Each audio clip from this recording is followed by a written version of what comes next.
Et donc, vous me donnez l'opportunité de remercier très sincèrement son Excellence le Président Macky Sall, de remercier pour les accords historiques que nous avons eus cette année, en février 2022, à côté de ces accords historiques, le remercier au nom de ma famille, au nom de moi-même, pour vraiment cet honneur qu'il m'a fait, en m'appelant à ses côtés, pour que nous puissions continuer à porter à bras le corps les préoccupations du secteur de l'éducation.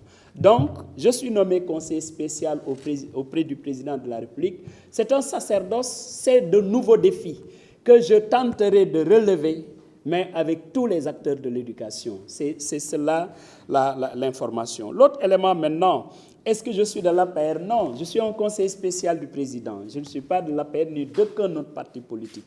Et c'est tellement vrai que lorsque nous avons mis ce grappe-là sur place autour de M. le conseiller en éducation du président, nous appelons tous les intellectuels sénégalais qui sont porteurs d'une expertise et qui considèrent qu'à côté du président Macky Sall, mais il y a encore beaucoup à faire pour le Sénégal et les Sénégalais. Et c'est pourquoi c'est un appel qui s'adresse à tous les citoyens sénégalais, en particulier les intellectuels, pour rejoindre ce grappe-là. On n'a pas forcément besoin d'appartenir à l'APR, sauf que maintenant, comme nous l'avons indiqué, nous travaillons pour vulgariser. Mais ce projet, ô combien important que porte le président de la République pour un Sénégal émergent. C'est la raison pour laquelle, encore une fois de plus, vraiment c'est le lancement de ce grappe-là que nous faisons aujourd'hui et nous en appelons à la responsabilité de tous. Oui, le débat politique est là, mais encore une fois de plus, je crois qu'il faut cadrer et encadrer. Un débat politique, soit il est économique, il est social, il porte sur des questions de santé ou autres.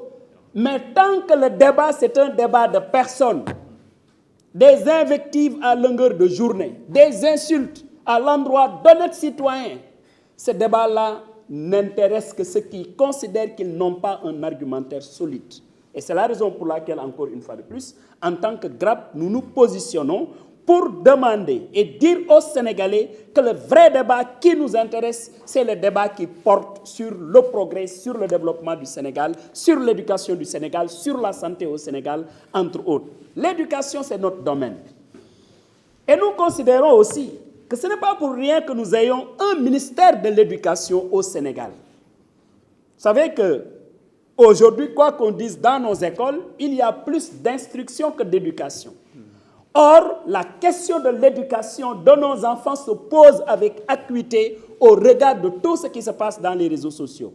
Non, l'école ne peut pas forcément prendre directement en charge certaines questions. Ce sont les familles.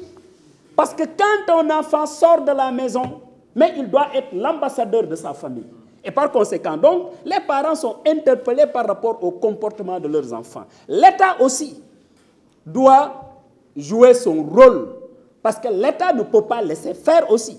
La justice, elle est là pour mettre ceux qui sont les fossoyeurs, mais sur le droit chemin.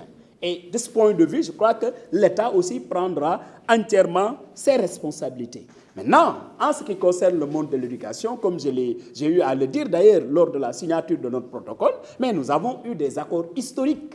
Voilà pourquoi aussi l'école doit donner satisfaction à la population sénégalaise, en ayant une école de la République au service de la République, en éduquant, en formant les enfants de la République pour en faire des citoyens modèles dans le monde. Et de ce point de vue, je crois que les enseignants sénégalais sont très conscients des enjeux et je suis très heureux de vous dire, pour la première fois dans l'histoire du Sénégal, nous avons eu des résultats qui dépassent les 51% au baccalauréat. Nous ne l'avions jamais obtenu. Et c'est la raison pour laquelle la dynamique, elle est bonne. Elle est bonne parce que vous l'avez vu aussi, chez le président de la République vient d'inaugurer à Thiès, mais les classes préparatoires. Ça a été annoncé lors de la journée d'excellence organisée à l'endroit des élèves excellents du Sénégal, le concours général. Mais ces classes préparatoires, camarades, vont permettre non seulement aux élèves sénégalais, à cette jeunesse sénégalaise, d'avoir la fierté de pouvoir dire que je suis né ici, mais c'est ici que je serai formé scientifiquement.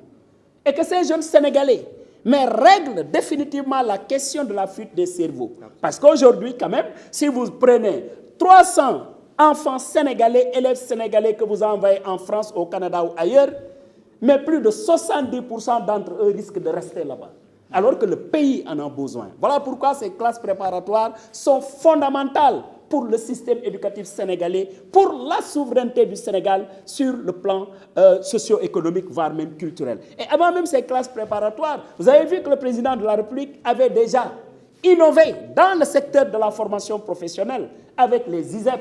Parce que les ISEP permettent de donner au Sénégal une masse qualifiée de professionnels dans tous les domaines. Voilà pourquoi, encore une fois de plus, ces questions-là méritent d'être portées à l'attention du public. Et je considère que le vrai débat, c'est sur ces questions-là, et non quand même sur des débats de personnes, voire même des insultes à longueur de journée. Je crois que ce travail-là, nous tous, citoyens sénégalais, nous devons le porter et également aider à ce que la vision du président soit davantage portée par tous les Sénégalais.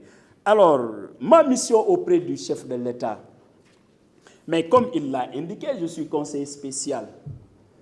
C'est sur des questions particulièrement d'éducation, de lui indiquer mon point de vue.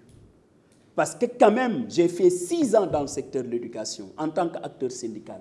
Je connais les difficultés auxquelles les enseignants étaient confrontés. L'une des difficultés en passe d'être réglée, c'est la question du système de rémunération des agents de l'État. Aujourd'hui, quand même, comparer le salaire de 2016 à celui d'aujourd'hui, il y a une différence nette et fondamentale. L'autre aspect maintenant, peut-être, c'est la question liée un peu à la carrière des enseignants. Je ne porte pas de gants pour dire à son Excellence que la question des décisionnaires mérite d'être réglée et dépassée de façon définitive. La question du corps des PCMG en éducation physique mérite d'être réglée. Enfin, la question des mises en position des stages mérite d'être réglée. Ce sont 3 questions fondamentales qui sont là et que le gouvernement devrait prendre à bras le corps. Donc, je serai à côté du chef de l'État, Inch'Allah, attirer son attention sur ces éléments-là, même si je sais très bien que des instructions fermes ont été données aux ministres concernés pour que nous puissions progresser sur ça. Je termine par indiquer d'ailleurs que nous sommes un pays de dialogue. Et c'est pourquoi récemment, en Conseil des ministres, le chef de l'État en a fait encore le rappel en demandant à son Premier ministre de rester en contact, mais avec tous les acteurs sociaux. Parce que sur toutes les questions, si nous discutons, nous trouvons les meilleures formules et les meilleurs consensus. Le président ne demande pas autre chose que ça.